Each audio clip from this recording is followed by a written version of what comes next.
तुमचे लेक्चर झाले आहेत? मागच्या आठवड्यामध्ये मला वाटतं फिजिक्स झाले असेल, बायोलॉजी पण झालं असेल, नाही? सुरू झालं असेल ना? येस मॅम, मॅथ्स पण झाले. मॅथ्स पण. ऍक्च्युली कसं असतं माहितीये का, आपण जसं आपलं काय बरं म्हणतो, आपल्या सुट्टी जशी सुरू होते ना परीक्षा संपल्यावरती, तेव्हा असं कधी सुट्टी सुरू होईल, कधी सुट्टी, असं एक फिलिंग असतं. जशी सुट्टी सुरू होते ना तसं खूप बोर व्हायला लागतं. म्हणजे असं वाटतं अरे यार किती होतं, म्हणजे 8 दिवस मस्त जातात एकदम भारी, आणि मग नंतर नंतर ना कंटाळायला लागतो. तर उन्हाळा हा माझा आवडता ऋतू जरी असला तरी खूप लिमिटेशन आहेत ना. दुपारी तुम्ही बाहेर जाऊ शकत नाही, कडक ऊन असतं, आपण बाहेर खेळू शकत नाही. मग एवढ्या प्रॉब्लेम मध्ये आपण करणार काय? मग घरामध्ये बसून बसून एकतर आपल्याला घरातले लोक रिकामे कामं लावत राहतात, हे करा ते करा ते करा, ते कधी संपत नाही. ते सगळं होऊन सुद्धा आपल्याकडे खूप वेळ उरतो, आणि मग काय, काहीतरी नवीन शिका, काहीतरी नवीन क्लासला जा, शिबिराला जा. बोला. कूलर म्हणून पंखा काय मी नाही बोलत घे. माझ्याशी बोलतात का तुम्ही? नाही, कॉल आलं. ऐकू नाही आलं? नाही, कॉल आलं.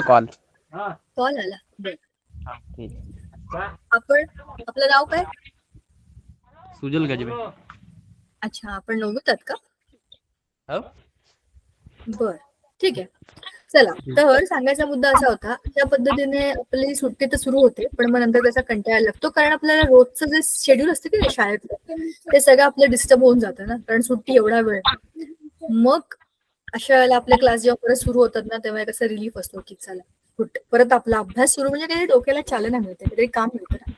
तसं असलं ना की मग आपला वेळ चांगला जातो, आणि मग आपल्याला काही टेन्शन नाही राहत, आपल्याला जे हवं ते आपण करू शकतो. तुमचा माईक बंद करा सुजल. चला, आता आपण आता मी तुम्हाला स्क्रीन शेअर करते 9वीच्या बुकची. त्याच्यामध्ये इंडेक्स बघूया आपण आधी, काय काय करणार आहोत आपण वर्षभरामध्ये हे आपल्याला जरा बघायचंय, आणि मग आपला आजचा लेसन आपण सुरू करू. यू ऑल नो दॅट की आपण केमिस्ट्रीचा अभ्यास एकत्र करणार आहे, बरोबर? तर एकूण तुमच्या पुस्तकात बघा, this is your 9th standard textbook, बरं का? तर या पूर्ण टेक्स्टबुक मध्ये, सायन्सच्या टेक्स्टबुक मध्ये एकूण 18 धडे आहेत. आपण जर लॉजिकल कॅल्क्युलेशन केलं तर पहिल्या टर्म मध्ये 9 आणि दुसऱ्या टर्म मध्ये 9, असे एवढे धडे आपल्याला करायचे, तसे समजूया. तर या 9 धड्यांमध्ये, म्हणजे दिवाळीपर्यंतचे 9 धडे जर आपण बघितले, तर त्यातले फिजिक्सचे कोणते, केमिस्ट्रीचे कोणते आणि बायोलॉजीचे कोणते, असा आपण आपला स्टडी करून टाकूया. हा तुमचा फिजिक्सचा धडा आहे, हा पण तुमचा फिजिक्सचा धडा आहे, आणि हा पण तुमचा फिजिक्सचाच धडा आहे. मग हे आहे chemistry, measurement of matter, acids, basis, salt, obviously chemistry, classification of plants, bio, energy flow in ecosystem, bio, useful harmful microbes, obviously biology, आणि एन्व्हायरमेंटल मॅनेजमेंट पण बायोलॉजी. म्हणजे 4 धडे बायोचे, वरचे 3 धडे फिजिक्स आहेत, आणि 2च धडे केमिस्ट्री आहेत. केमिस्ट्री काय, केमिस्ट्री 2च धडे आहेत. इट्स व्हेरी सिम्पल, आपलं असं इथे होणार आहे. आणि 2ही धडे सोपे आहेत, महत्वाचे आहेत. आणि तुम्हाला एक खूप इम्पॉर्टंट टिप सांगते मी. हा जो 4th धडा आहे ना, जो आपण आज सुरू करणार आहे, मेजरमेंट ऑफ मॅटर, हा धडा तुम्हाला 10वीत थोडासा येईल आणि 11वीत खूप येईल. म्हणजे ह्या धड्याला जर तुम्ही कन्सिडर केलं, नीट समजून घेतलं, तर हाच धडा पूर्णच्या पूर्ण 11वीला येतो आणि डिटेल मध्ये येतो. आणि 11वीला जेव्हा हा धडा येतो ना, त्या मुलांना समजतच नाही कुठून आलंय, हे 9वीतनं आलंय. आणि इथल्या ज्या सगळ्या कन्सेप्ट आहेत, ह्या सगळ्या कन्सेप्टचा वापर आपण त्याच्यामध्ये करणार. ठीक आहे, आता मी पेज ओपन करते ह्याचं, आणि पीपीटी पण शेअर करते तुमच्या बरोबर. आपला लेसन कोणता कळलं का तुम्हाला? Measurement of matter. ठीक आहे, आता तुम्ही आधी मला सांगा की मॅटर म्हणजे काय?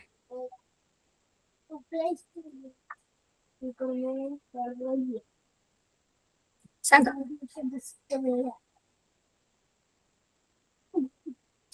मॅटर म्हणजे काय? मॅटर, इथून सुरुवात करूया. आता मी स्क्रीन शेअरिंग बंद करणार आहे, कारण आधी मला तुमच्याशी बोलायचंय. So you have to tell me now what is matter. सांगा मला, व्हॉट इज मॅटर?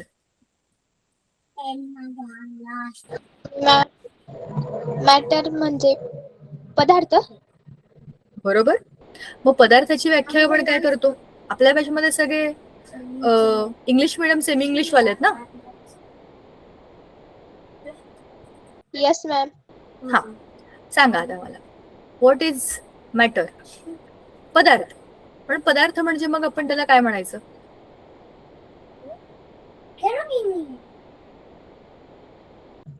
ज्याला मास असतो. बरोबर, शाबाश. अजून काय असतं? एक तर गोष्ट बरोबर सांगितली, ज्याला मास असतो. अजून काय असतं?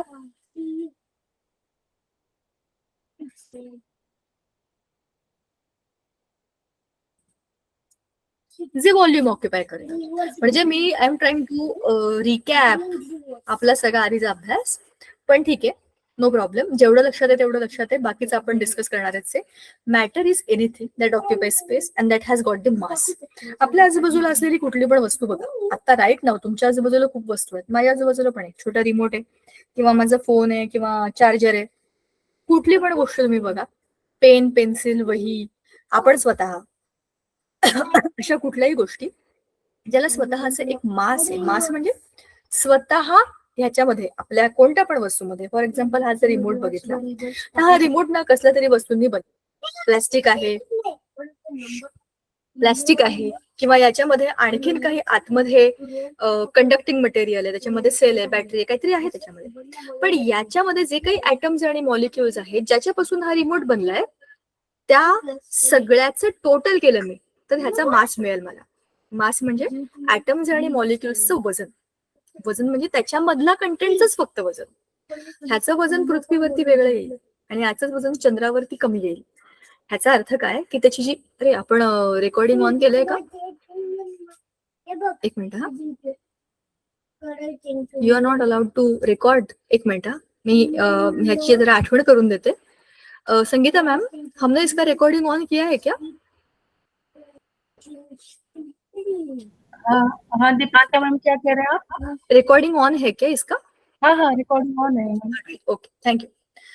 तर मला हे म्हणायचं होतं की हा जो पदार्थ आहे किंवा ही जी वस्तू आहे, तर या वस्तूमध्ये जे काही ऍटम्स आणि मॉलिक्युल्स आहेत, ह्या सगळ्याचं वजन, टोटल मास, त्या सगळ्याचं ऍडिशन एवढंच असतं. पण ग्रॅव्हिटी जेव्हा याच्यामध्ये ऍड होते तर अर्थची ग्रॅव्हिटी या सगळ्या वस्तूंना एक विशिष्ट वजन देते. But the weight of the substance on earth is slightly more than that on the moon. आपण हे ऑलरेडी बघितलंय, कारण मूनवरती ग्रॅव्हिटी कमी आहे. पण याचा मास जेवढा अर्थवरती आहे तेवढाच तो मूनवरती राहणार आहे, कारण याच्या आतले ऍटम्स आणि मॉलिक्युल्स बदलणार नाहीत. आणि ऍटम्स आणि मॉलिक्युल्स जेवढे आहेत त्या सगळ्यांचं जे ऍडिशन आहे तो नंबर कॉन्स्टंट राहील आणि तोच आहे त्याचा मास. कळलं? तर मास ही कन्सेप्ट कळली का?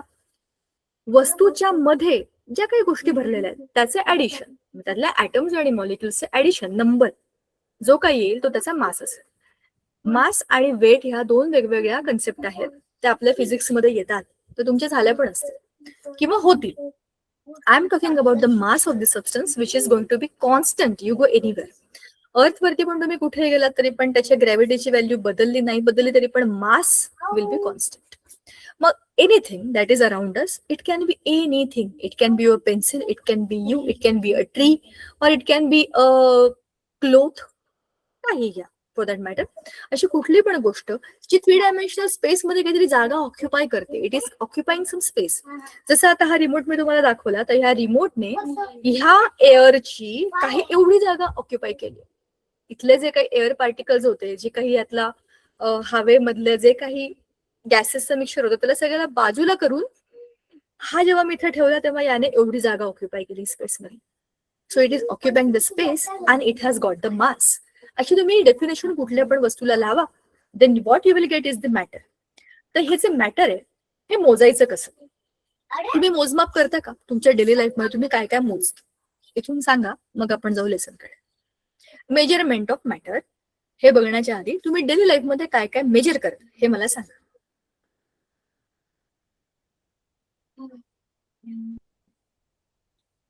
काही मेजर करता का? मोजमाप करता का? कसलं कसलं? अँगल्सची मोजमाप.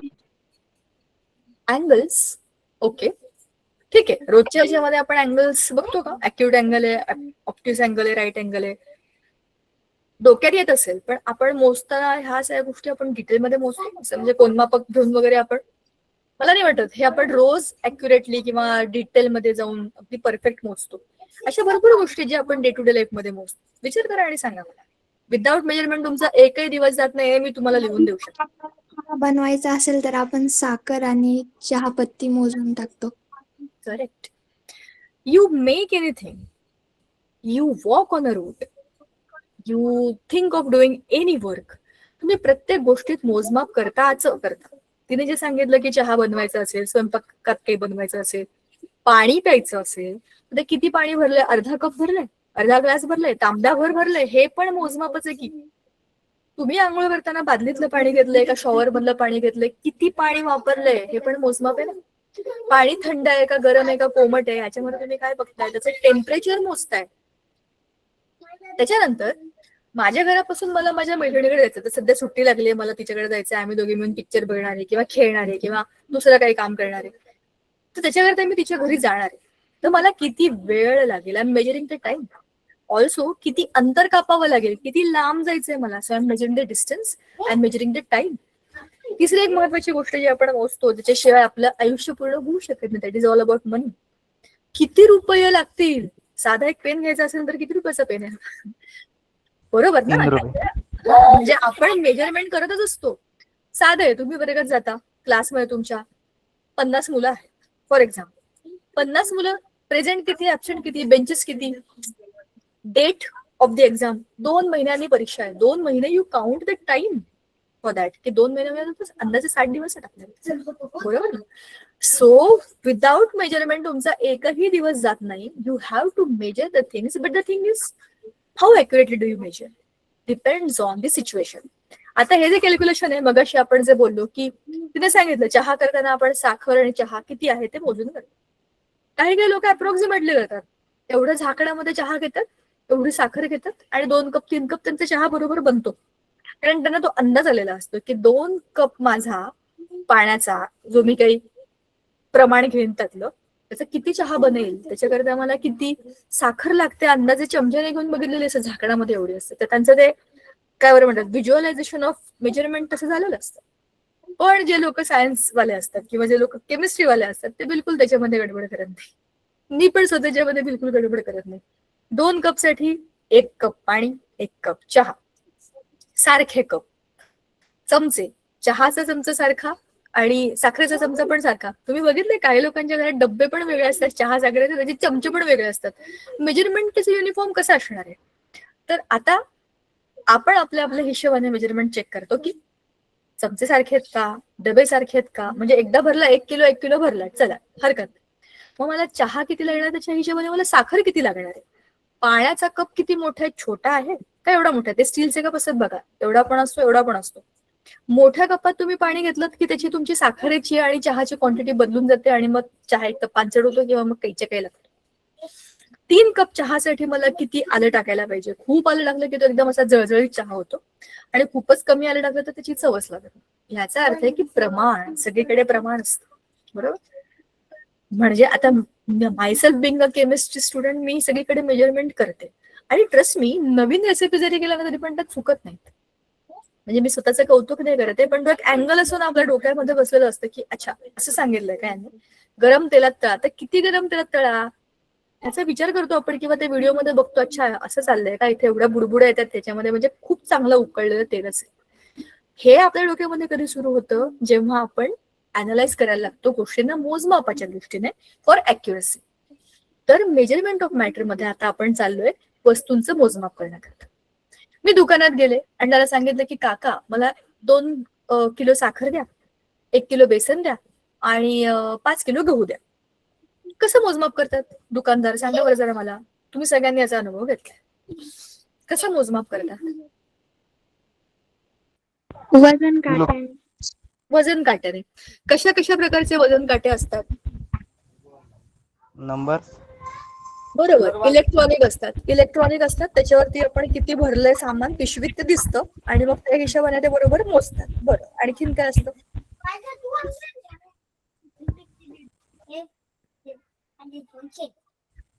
अजून कोणत्या प्रकारचे वजन काटे असतात. एक तर बरोबर तुम्ही इलेक्ट्रॉनिक वजन काटा असतो तो आपल्याला बरोबर. भाजीपाला घ्यायला जातो तेव्हा. बरं, भाजीपालावाला पण एक काटा असतो, त्याच्यात 2 असे तराजू असतात, एकामध्ये वजन असतात किंवा दगड असतात. दगडच वजन असतात काही ठिकाणी. तर खूपदा असं होतं का, मी खूपदा ना मिरच्या फार तिखट असतात तर त्या काही खूप असं काय आपण अर्धा किलो वगैरे अशा मिरच्या कोणी घेत असतील, आमच्याकडे तेवढं एवढं तिखट कोणी खात नाही, तर मी आपलं 10 रुपयाची मिरची द्या वगैरे असं त्यांना सांगत असते. ते 10 रुपयाची मिरची करते, ते 2 दगड ठेवतात आणि त्याच्या बाजूला 10 रुपयाची मिरची देतात. तर सांगायचा मुद्दा असा आहे की मेजरमेंट साठीचे आपले जे ठोकताळे असतात ते वेगवेगळे असतात. काय मोजतोय आपण आणि कुठल्या इन्स्ट्रुमेंटवर मोजतोय ह्याची आपली रोजच्या आयुष्यातली उदाहरणं वेगळी आहेत, त्याच्याकरताचे आपले अनुभव वेगळे आहेत. हे झालं आपल्या सॉलिड वस्तूंचं. आता समजा मी गेले तेल घ्यायला, सुट्ट तेल घ्यायला, आणि मला सांगितलं काका मला तेल द्या 3.5 लिटर. तर ते कसे मोजतील सांगा बरं मला.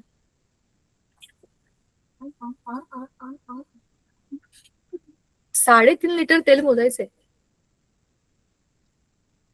किंवा मी दूध घ्यायला गेले, आमच्याकडे खरं खरं गोठा आहे बरं का, त्यांच्याकडे गेले की आज आमच्याकडे कार्यक्रम आहे, बासुंदी करायची आहे, तर मला एक 4.5 पावणे 5 लिटर दूध द्या. कसं मोजतात? बाकीच्या लोकांनी बोला जरा पटापट. प्रणाली, पायल, शंकर, श्रुती, ऋतुपर्णा, बोला पटापट. त्यांच्याकडे एक कॅन असतो. त्यांच्याकडे Can लिटर. आमच्याकडे जे आहेत ना त्यांच्याकडे कसं मिक्सरचं लिटर. भांड कसं असतं तसं मिक्सरच्या भांड्यासारखं एक भांड आहे, त्याच्यामध्ये लिहिलेलं आहे नंबर्स 100, 150, 200 असं लिहिलेलं आहे. 1 लिटरचं येते पूर्ण, असं जार येतो. तर त्याच्यातनं ते मोजून देतात दूध आम्हाला. पण खूप जास्त प्रमाणामध्ये घ्यायचं असेल तर 2 लिटरचं पण एक भांड असेल. ते पूर्वी असे यायचे बघा, अल्युमिनियमचे असे कान असे असलेले, असे ते पकडायचे आणि त्याच्यामध्ये दूध टाकायचं. बघितलं का तुम्ही ते कधी? लिक्विड मोजण्याकरता अशी अशी भांडी असतात मेजरमेंट, बरोबर. सॉलिड्स करता आपण वजन काटा वापरतो, लिक्विड्स करता आपण मेजरिंग सिलेंडर्स वापरतो. गॅसेस मोजतो का आपण किती प्रमाणामध्ये वगैरे, असे गॅसेस तर मोकळे आपण मोजू नाही शकत, पण त्यांना लिक्विफाय करून, त्यांना दाबून किंवा त्यांचं वजन करून आपण ते किती आहेत ते मोजतो, जसं आपल्या सिलेंडरमध्ये असते. हे झालं आपल्या आजूबाजूला असलेल्या रेग्युलर वापरातल्या नॉर्मल वस्तूंचं मेजरमेंट. हे आपण वजन काट्यावर करू शकतो, हे आपण त्या सिलेंडर्सवर करू शकतो, त्यांच्या काय बरं म्हणतात त्याचे वेगळे लिक्विड मोजण्याची जी भांडी असतात त्याच्यामध्ये करू शकतो. पण अशा वस्तूंचं मोजमाप जे आपल्याला दिसतच नाही त्याच्याकरता तुम्ही काय कराल?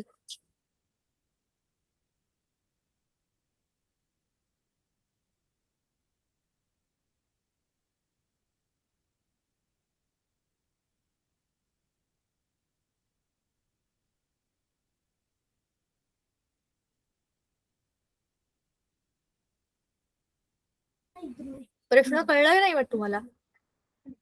मी तुम्हाला प्रश्न असा विचारला, आपल्याला ज्या वस्तू दिसतात, ज्या मोजमाप करता येतात, ज्या आपल्या माहितीतल्या आहेत, त्यांना आपण बघितलं सॉलिड लिक्विड कसे मोजायचे. पण अशा वस्तू ज्या आपल्याला दिसतच नाहीत अशा कोणत्या वस्तू आहेत सांगा बरं जरा मला. आपण उलट जाऊ आता. अशा वस्तू ज्या आपल्याला दिसतच नाहीत अशा कोणत्या आहेत? हवा. हवा. बर. अजून? एकदम छोट्या वस्तू ते तुम्ही अशा मोजूच शकत नाहीत वजन काटा वगैरे. ऍटम्स. अजून? मॉलिक्युल्स. मॉलिक्युल्स. बरोबर. मायक्रोब्स. बरोबर. Micro organisms. These are very very minute matter. म्हणजे इतके छोटे मायक्रो ऑर्गॅनिझम्स आहेत की तुम्ही ते मायक्रोस्कोप मध्ये बघितले तरी तुम्हाला नीट दिसत नाहीत. इतके छोटे आयटम्स आहेत ज्यांना तुम्ही इलेक्ट्रॉन मायक्रोस्कोप खाली सुद्धा नीट बघू शकत नाही. मॉलिक्युल्स तुम्हाला दिसू शकतात कारण त्याच्यामध्ये ऍटम्स एकमेकांना चिकटलेले असतात, त्या slightly bigger in the size. पण अशा वस्तू which are very very minute, very very small in the size, त्यांना मोजण्याकरता काय वापरू शकतो आपण? वजन काटा. 1 किलो 2 किलो ते ऍटम्स आहेत, ते ग्रॅम्स मध्ये पण नाहीयेत, ते मायक्रोग्रॅम्स मध्ये पण नाहीयेत. मग त्यांना तुम्ही कसं मोजाल आणि त्यांचं काय काय मोजाल हेच या धड्यामध्ये आहे.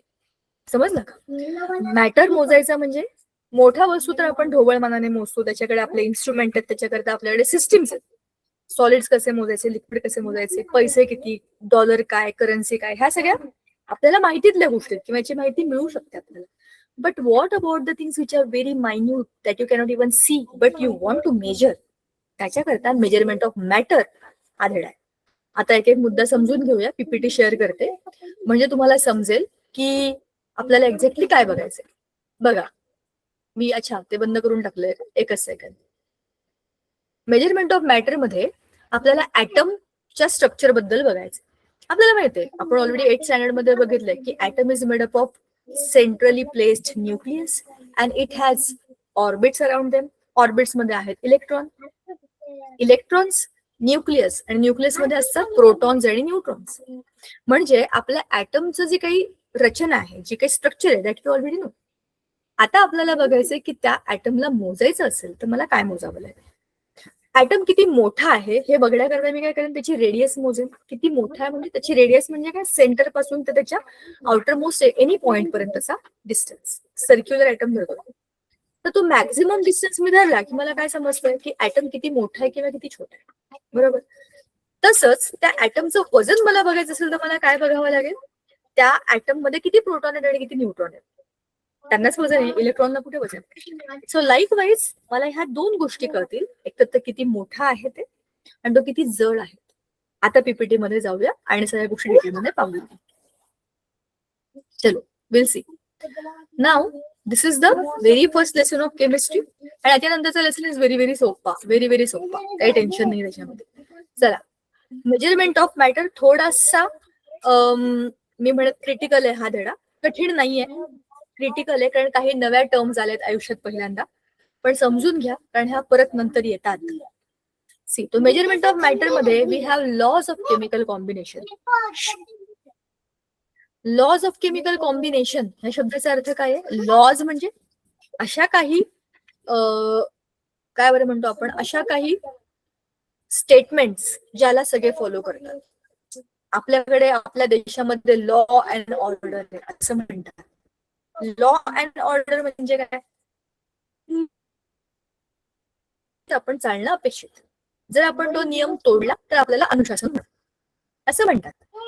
म्हणजेच काय, असं हे कशासाठी असतं की जे चाललंय ते सिस्टमॅटिक पद्धतीने चालावं, कोणावर अन्याय होऊ नये, कोणाला त्रास होऊ नये, जे चांगले आहेत त्यांचं भलं व्हावं असं वगैरे म्हणतात.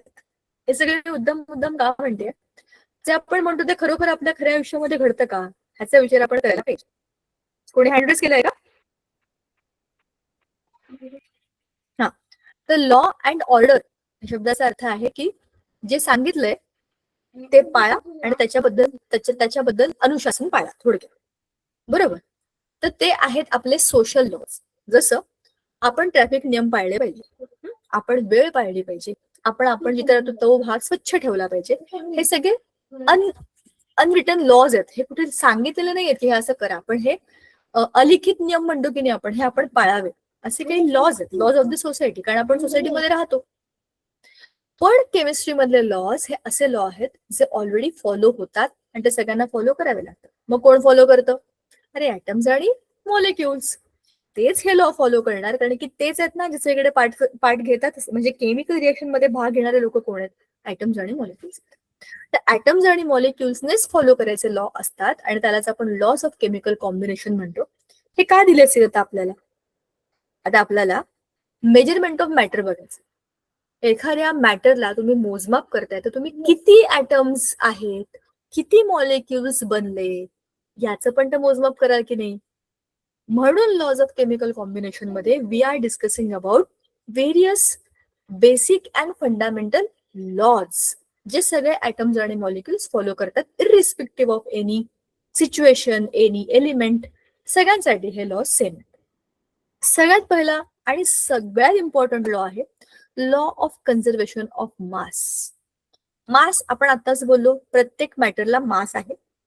Law of conservation of mass असं म्हणतो की the total mass of the reactants is equal to the total mass of the products in the chemical reaction, because matter can neither be created and not be destroyed. आता हे काय?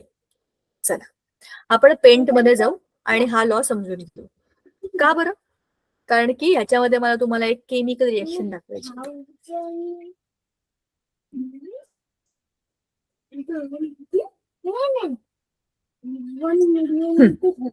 आलं का paint? येत. बरं, चला आता आपण एक केमिकल रिएक्शन बघूया. ठीक आहे.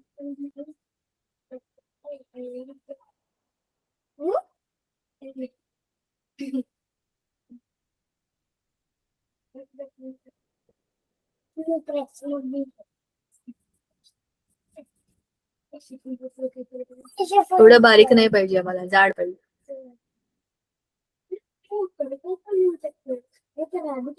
हा आहे ए प्लस बी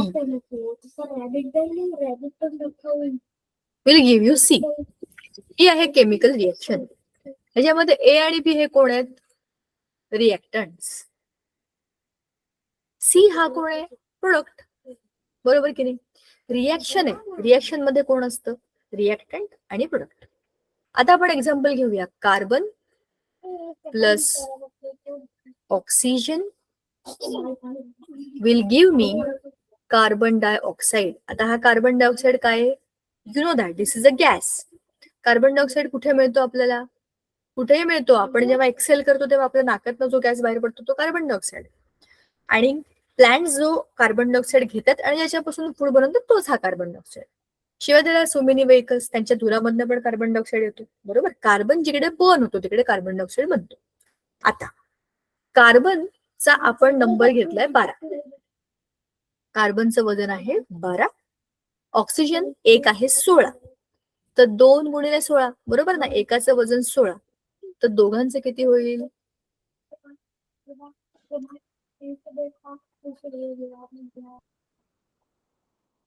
32. बरोबर. करेक्ट. 12 अधिक 32 32.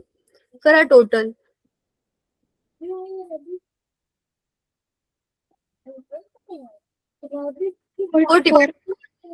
आता हे कार्बनचं 12 आणि ऑक्सिजनचं 32. ह्या दोघांचं ऍडिशन केलं तर आन्सर काय आलं आपलं? 44 आलं. आता कार्बन डायऑक्साइड हा एक मॉलिक्यूल आहे. ओके, हा एक आता मॉलिक्यूल तयार झाला. आता याच्यामध्ये कार्बन किती आहे? 12 आणि परत 2 गुणिले 16. कारण काय झालंय? तेच ऍटम एकत्र आलेले आहेत. सो ह्याचं कॅल्क्युलेशन काय आणि त्याचं कॅल्क्युलेशन काय? Wien you will do it तुम्हाला आन्सर काय येईल? 44. So what does this show? This shows that the total mass of the reactants is equal to total mass of the product. बघा बरोबर आहे की नाही? याच्यामधले हे दोन ऍटम्स जेव्हा एकमेकांबरोबर रिएक्ट झाले तेव्हा आपल्याला प्रोडक्ट मिळाले. प्रोडक्ट मध्ये आलंय काय? हे दोनही आलेत की नाही? म्हणजेच काय आहे? ह्याचं total mass is equal to याचं टोटल मास. आता उलटी केमिकल रिएक्शन बघ. कार्बन डायऑक्साइड हा गॅस जर मी तोडला, if I break this gas, what will I get? Carbon plus oxygen झालं. आता कार्बन डायऑक्साइड टोटलचं वजन किती आहे? 44. आता मी याला ब्रेक केला तर कार्बनचं वजन मला किती मिळालं? 12 आणि ऑक्सिजनचं किती मिळालं? 32. आता मला तुम्ही सांगा ह्याची टोटल होती 44. तुटल्यानंतर याची टोटल किती झालेली आहे? टोटल 44च आहे ना. So it means that the total mass of the reactants is equal to total mass of the products.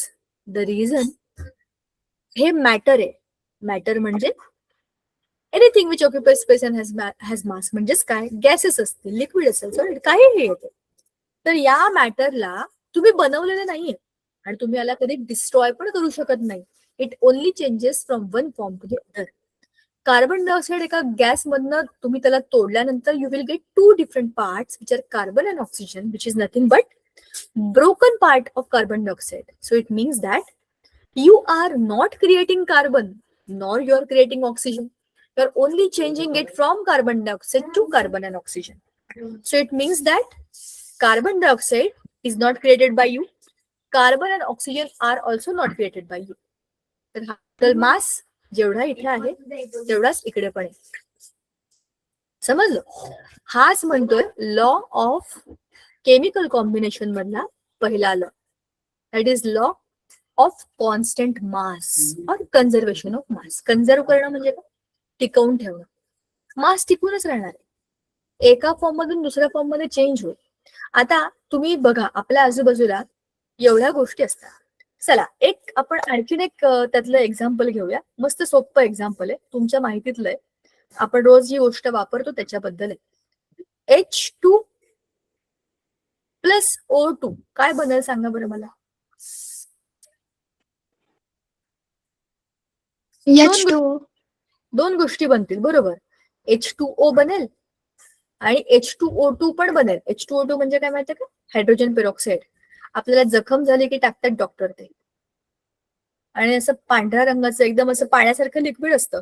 ते जखमेवर टाकले की ते असं एकदम त्याचे गॅस गॅस गॅस बनतात आणि ते आपली सगळी जखम धुवून टाकतात. तर ह्या दोघांपासून एकतर हे बनेल किंवा हे बनेल.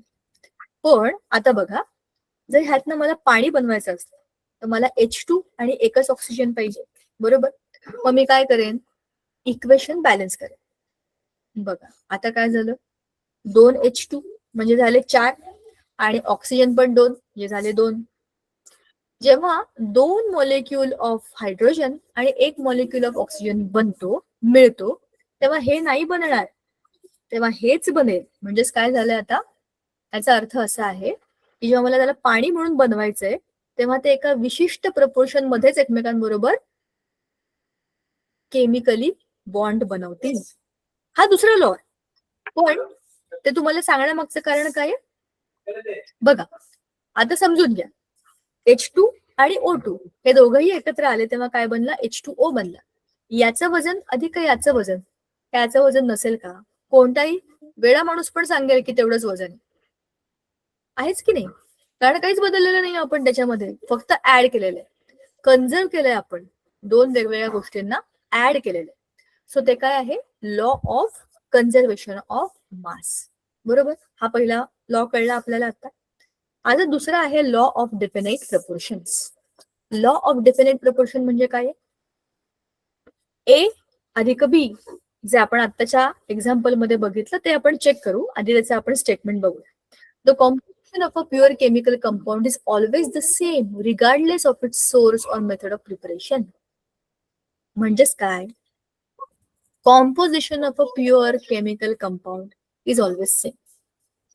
कसं बघा, मी पुण्यात आहे, तुम्ही तुमच्या गावी आहात, कोणी आणखीन शहरात गेलं असेल, कोणी फिरायला गेलं असेल, कोणी चेन्नईला गेलं असेल, कोणी अमेरिकेत असेल, कोणी आफ्रिकेत असेल, कोणी पाकिस्तानला पण असेल.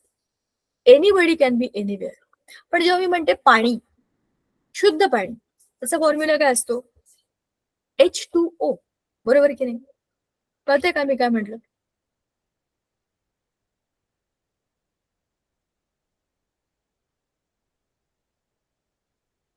H2O म्हणजे पाणी. हे तुम्ही जगात कुठेही जा, शुद्ध पाणी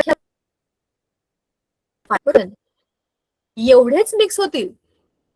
चला आता जरा तुम्हाला मी हे जरा मी कट करते, म्हणजे मला नवीन गोष्ट लिहायला तिथे जागा मिळेल. बघा आता जरा पुन्हा एकदा ही गोष्ट समजून घ्या. बघ, हायड्रोजन आणि ऑक्सिजन, मी मगाशीच हे इक्वेशन लिहिलं होतं आणि आता ह्याचे मी दोन भाग करणार. H2 प्लस O2 ह्याने मला दिलं आहे H2O2. हा एक प्रोडक्ट आहे आणि हा आहे हायड्रोजन पेरॉक्साईड. पण ह्याच्यामध्ये एक मॉलिक्यूल हायड्रोजन, एक मॉलिक्यूल ऑक्सिजन हे याच प्रमाणामध्ये मिक्स होणार आहेत बरोबर की नाही. काही कन्फ्युजन आहे का, एकाच एक प्रमाण आहे बरोबर. हे जेव्हा मिक्स होतात तेव्हा काय होतं, H2O2 बनतो. एक मिनिट हा,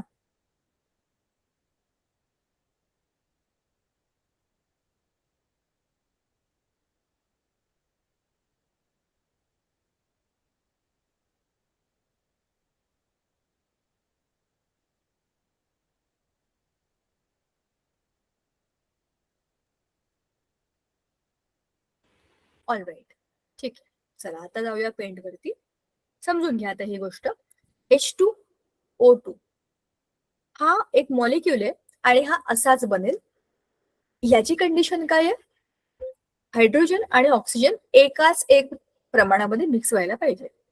पण जसं मी तुम्हाला म्हटलं खालच्या बाजूला याची एक दुसरी रिएक्शन होऊ शकते. मी आता एरो काढते आणि मग त्याचा कलर बदलते म्हणजे आपल्याला समजेल. जर 2H2 म्हणजे हायड्रोजनचे 2 मॉलिक्यूल आणि ऑक्सिजनचा एक मॉलिक्यूल या प्रमाणामध्ये ते एकमेकांबरोबर केमिकली कंबाईन झाले तर मला मिळतं H2O म्हणजे पाणी. H2O म्हणजे पाणी तुम्ही पिऊ शकता. हायड्रोजन पेरॉक्साईड तुम्ही पिऊ शकत नाही. ते जखम धुणारं एक क्लिनिंगचं एजंट आहे. ते पाहिलं तर झालं, मग झालं, आणखी डॉक्टरकडे जाऊन बसायला लागेल आपल्याला. आपण जखम धुवायला चाललोय का ऍडमिट व्हायला चाललोय. म्हणून H2O2 तुम्ही पिऊ शकत नाही. पाण्यासारखंच दिसतं, पण ते H2O2 आहे, ते वेगळं आहे. पाणी तुम्ही पिऊ शकता. हे पाणी तुम्ही कुठेही शुद्ध पाणी पिऊ शकता, बरोबर की नाही? म्हणजे आता याच्यात तुम्हाला हा अर्थ कळला का? बघा, ह्याच्यामध्ये भाग घेणारे लोक आहेत सेम, हायड्रोजन ऑक्सिजन. असं समजून घेऊया आपण. 2 लोक आहेत. एक चला आपण एक्झाम्पल घेऊया पिक्चर्स. एखादा हिरो असतो आणि एखादा विलन असतो. त्या हिरो आणि विलनचा एखादा पिक्चर असतो. त्याच हिरो आणि विलनचा दुसरा पण एखादा पिक्चर असतो. स्टोरी वेगळी असते, कन्सेप्ट वेगळी असते. हिरो आणि म्हणजे ऍक्टर्स जे आहेत ते सेमच आहेत, पण पिक्चर वेगवेगळे आहेत ना. तुमचा आवडीचा एखादा मला हिरो सांगा. आपण हे एक्झाम्पल घेऊन समजून घेऊया ही गोष्ट. कोणताही हिरो जो तुम्हाला आवडतो सांगा. पिक्चर बघता की नाही तुम्ही लोक? विजय देवरकोंडा. बापरे, साऊथ इंडियन डायरेक्ट. मला माहिती Yes. नाही त्याचा कुठला पिक्चर. मी नाही बघत साऊथ इंडियन पिक्चर, मी आपले हिंदी बघते. तूच सांग तुझा. अल्लू अर्जुन. अल्लू अर्जुनचा एक पिक्चर मला माहितीये, पुष्पा. अजून कुठला पिक्चर आहे त्याचा?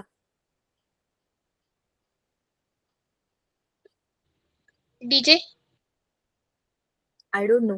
पाहिलाय, आय डोंट रिमेंबर.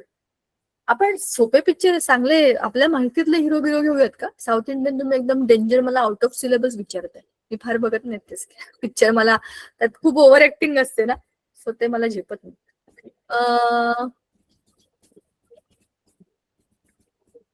कोण घेऊया? चला, कशाला आपण हिरो हिरोईन घेऊया, आपण म्युझिक वाले लोक घेऊया. अजय अतुल माहितीये तुम्हाला? अजय अतुल. Yes Ajay, ma'am. हा, कोण आहेत ते? सिंगर. म्युझिक डिरेक्टर्स आहेत ते. मराठीतले संगीतकार. त्यांनी कुठल्या कुठल्या गाण्यांना म्युझिक दिलं असं वाटतं तुम्हाला? मी काय तुम्हाला अवघड प्रश्न विचारत नाहीये. मी तुम्हाला काय सांगते बघा. अजय अतुल ही खूप फेमस जोडी आहे आपल्याकडची. हा, त्यांनी एखादी लावणी असेल त्याला म्युझिक दिलं असेल. आणि त्यांनी ते माऊली माऊलीचं गाणं बघा, आपलं विठ्ठलाचं गाणं, पंढरपूरची वारी असं तेव्हा लागतं. त्यांनी ते एक देवाचं गाणं पण म्युझिक दिलंय आणि त्यांनी एक लावणीला पण म्युझिक दिलंय. त्यांनी एखाद्या बालगीताला पण म्युझिक दिलं असेल किंवा त्यांनी एखाद्या इमोशनल गाण्याला पण म्युझिक दिलं असेल. म्युझिक देणारी माणसं सेमच आहेत, त्यांनी दिलेले प्रोडक्ट वेगवेगळे आहेत. असंच हायड्रोजन आणि ऑक्सिजन हे लोक सेमच आहेत, त्यांनी दिलेले प्रोडक्ट वेगळे आहेत. पण जो प्रोडक्ट बनलेला आहे, जसं हा H2O2 जो बनलाय, त्याच्यामध्ये ठरलंय की एवढ्याच प्रमाणामध्ये हायड्रोजन आणि एवढ्याच प्रमाणामध्ये ऑक्सिजन लागेल. ह्याच्याहून कमी जास्त झालं तर हा प्रोडक्टच तो बनणार नाही. जसं याच्यामध्ये ठरलंय ना की 2 हायड्रोजन 2 ऑक्सिजन. एक ऑक्सिजन कमी झाला ना तर तो हायड्रोजन पेरॉक्साईड नाहीये, त्याच्या टर्म्स मध्ये तो बसतच नाहीये. मग तो दुसरा प्रोडक्ट बनतो जो आहे पाणी. ठरलेले लोक ठरलेल्या प्रमाणामध्येच यायला पाहिजे तरच ते बनेल, नाहीतर ते दुसरंच काहीतरी बनेल.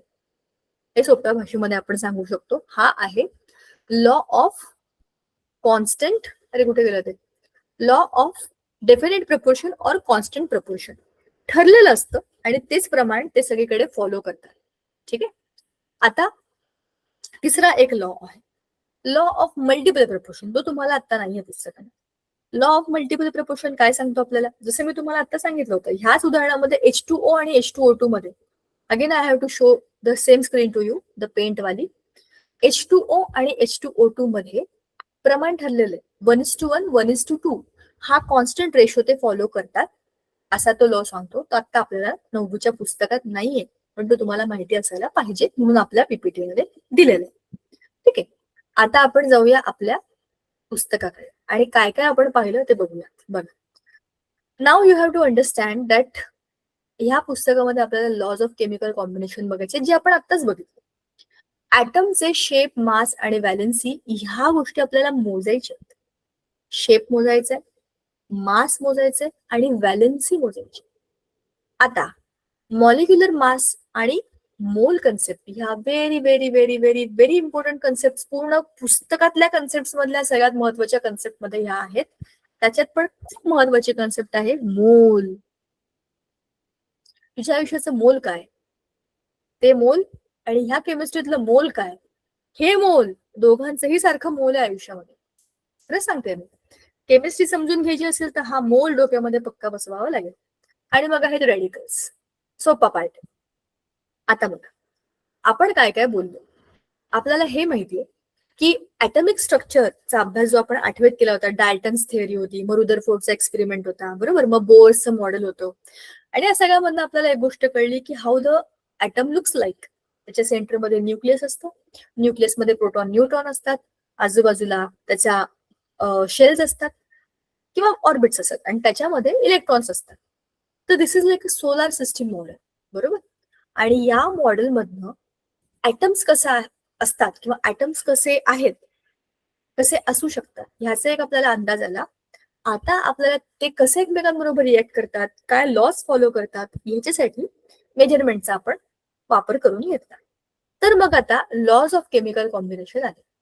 ही कधीची गोष्ट आहे, 18th सेंचुरीच्या आसपासची गोष्ट आहे. 18व्या शतकाच्या आसपास जेव्हा लोकांनी आजूबाजूला असलेल्या खूप साऱ्या कंपाऊंडचा अभ्यास केला. Now this compound are made up of elements. Element जेव्हा एकत्र येतात, केमिकल बॉन्ड बनवतात, तेव्हा त्याच्यामधनं कंपाऊंड बनतात. पाणी असेल, हायड्रोजन पेरॉक्साईड असेल, कार्बन डायऑक्साईड असेल, कार्बन मोनॉक्साईड असेल, अशा अनेक गोष्टींचा अभ्यास सायमल्टेनियसली सायंटिस्ट करत होते. बघा ना, साधा आपल्याकडे जो एखादा पेपर आहे, समजा माझ्याकडे हा पेपर कसला बनलाय, ह्याच्यामध्ये ऍटम्स मॉलिक्यूल काय असतील, हा प्रश्न आपल्या डोक्यामध्ये येतो की नाही. जर तुम्ही सायंटिस्ट असेल तर तुम्ही त्याचा कीच पाडाल त्या गोष्टीचा, टू अंडरस्टँड की हे कसं बनलं. मग जेव्हा लोकांनी याच्यावरती अभ्यास करायला सुरुवात केली, याच्यावर रिसर्चेस केले, तेव्हा त्यांना ज्या गोष्टी दिसल्या त्या आहेत या लॉज ऑफ केमिकल कॉम्बिनेशन्स. 18व्या शतकामध्ये सुरू झालं, भरपूर लोकांनी त्याच्यावर अभ्यास केले, स्वतःचे स्टडीज, स्वतःचे थिसिस, स्वतःच्या PhD लोकांनी त्याच्यामध्ये केल्या. आणि हे मोस्टली सगळं युरोपमध्ये झालं. त्यावेळेला आपला देश हा परकीयांच्या आक्रमणाखाली ब्रिटिशांच्या राज्यामध्ये दुःखात खितपत पडला होता. आपल्याकडे खूप बुद्धी असूनही, खूप शक्ती असूनही आपल्याच मूर्खपणामुळे आपण नडलो गेलो होतो. काय आपण एकमेकांशीच भांडत बसलो. भारतीय समाजाची खासियत आहे. चांगल्याला चांगलं म्हणायचं आणि एकमेकांचे पाय खेचत बसायचे. हजारो वर्ष आपण तेच केलं आणि त्याचाच परिणाम असा होता की युरोपातल्या लोकांनी नवे शोध लावले तरी आपण इथेच बसलो होतो, कारण की आता आपल्या डोक्यावर दुसरे लोक येऊन बसले होते. ते काही असू द्या, पण असं नव्हतं की आपल्या देशामध्ये शोध लागत नव्हते. आपल्या देशामध्ये जीवाचीच लोकांना भीती होती की कसं आम्ही जगू आणि कसं आम्ही काय करू. नवीन शोध लावणं तर खूप प्रिव्हिलेज लोकांसाठीची गोष्ट होती. तर असे हे सगळे शोध युरोपामध्ये 18व्या आणि 19व्या शतकामध्ये लोकांनी लावायला सुरुवात केली. या देशामध्ये एखादी गोष्ट सुरू असेल, त्या देशामध्ये एखादी गोष्ट, त्या देशामध्ये परस्परांशी ह्या ज्या काही कम्युनिटीज होत्या त्याला आपण स्कॉलर्स म्हणतो. स्कॉलर्स म्हणजे आपल्या वर्गामध्ये आपण असतात ना स्कॉलर येतो, स्कॉलर या शब्दाचाच अर्थ असा आहे जे ते एका वेगळ्या कम्युनिटीचे भाग असतात. तर इकडचे तिकडचे तिकडचे ह्या स्टडीज मधनं त्यांना हे समजलं की ह्या सगळ्याचं एक कंटिन्युएशन, बरोबर. स्ट्रक्चर ऑफ ऍटम मध्ये आपण बघितलं, एका माणसाने एक सांगितलेली गोष्ट पुढे नेत नेत नेत स्ट्रक्चर ऑफ ऍटम किती मोठी बनली, बरोबर. आता लॉस ऑफ केमिकल कॉम्बिनेशन मध्ये सगळ्यात पहिल्यांदा बघा आपल्याला ह्या बेसिक्स वरती म्हणजे डाल्टनच्या ऍटॉमिक थिअरीवरती आपल्याला वेगवेगळ्या गोष्टी अप्लाय करून बघता येतात, ठीक आहे. आणि त्याचे मॉलिक्युल फॉर्म्युला वगैरे ह्या सगळ्या गोष्टी लावून आपण ह्या केमिकल कॉम्बिनेशनचे जे लॉ आहेत त्यांना चेक करू शकतो. पहिला जो लॉ आपण बघितला होता तो लॉ होता लॉ ऑफ केमिकल कॉम्बिनेशन, म्हणजे कन्झर्वेशन ऑफ मॅटरचा law. Law of conservation of matter बघा, मस्त एकदम सुंदर चित्र आहे. एक वेइंग बॅलन्स आहे, त्याच्यामध्ये एक कोनिकल फ्लास्क आहे, त्याच्यामध्ये एक पिपेट ठेवलेली आहे. याच्यामध्ये कॅल्शियम क्लोराईड हे लिक्विड आहे ना, हिरव्या रंगाचे कॅल्शियम क्लोराईड आहे. आणि ह्याच्यामध्ये दुसरं जे हिरवं लिक्विड आहे ते आहे सोडियम सल्फेट Na2SO4. आता जेव्हा तुम्ही आणि हा कोनिकल फ्लास्कला वरून हे बुच्चन लावले त्याला कॉर्क म्हणतात. आता तुम्ही काय करणार, ह्या सगळ्या सेटअपचं तुम्ही वजन केलं ते आलं 300.23 ग्रॅम. आता तुम्ही काय करणार, ह्याला वर हातात घेणार आणि याला असं टिल्ट करणार. बघा हा कोनिकल फ्लास्क हातामध्ये घेऊन काय केलं, असं उलट करून टाकलं, त्याने काय होईल, हे सगळं सोल्युशन इकडे वरती आलं आणि ह्या पिपेट मधलं, पिपेट काय म्हणते मी, ह्या टेस्ट ट्यूब मधलं, अशी पण मला पिपेट म्हणाले का, सॉरी, या टेस्ट ट्यूब मधलं पण लिक्विड तिथेच गेलं म्हणजे हे लिक्विड प्लस हे लिक्विड, आता ह्या दोघांची केमिकल रिएक्शन झाली. केमिकल रिएक्शन नंतर तुमचं लिक्विड बघा, ह्याची हाईट बघा आणि ह्याची हाईट बघा, त्याची हाईट वाढली कारण पीपीटी मधलं टेस्ट ट्यूब मधलं सगळं लिक्विड खाली आलं, त्यांची केमिकल रिएक्शन झाली, रंग बदलला, काहीतरी प्रोडक्ट बनला त्याच्यामध्ये, कॅल्शियम सल्फेट बनलं आणि NaClचं सोल्युशन बनलं आणि त्या पांढऱ्या रंगाच्या सोल्युशनच्या आणि या सगळ्या सेटचं तुम्ही वजन बघा, एक्झॅक्टली सेम. म्हणजे तुम्ही वेगळ्या वेगळ्या वस्तू ठेवा, त्यांना एकत्र करा, त्याचं वजन करा. It shows that the matter is constant. रिएक्टंटचं जेवढं आहे प्रोडक्टचं पण तेवढंच आहे. The mass is equal in both the cases. It shows that you cannot create, you cannot destroy the mass. It is going to be there. रिएक्टंटचं जेवढं आहे तेवढंच प्रोडक्टचं असणार आहे. केमिकल रिएक्शन झाल्यामुळे त्यांच्या मासच्या टोटल नंबर वरती काहीही बदल होत नाही. Law of constant proportion, H2O2 H2O जे आपण एक्झाम्पल बघितलं तेच आहे. ह्याचं सगळं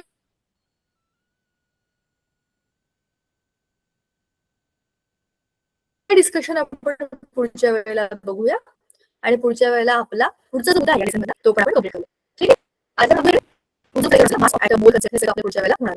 दिस all we will do tomorrow. I mean next time when we will have the class. Today we will stop here. ठीक आहे. Thank you. Bye bye. Thank you Sangeeta ma'am. Bye मुलांना. Bye ma'am. नाही मॅम.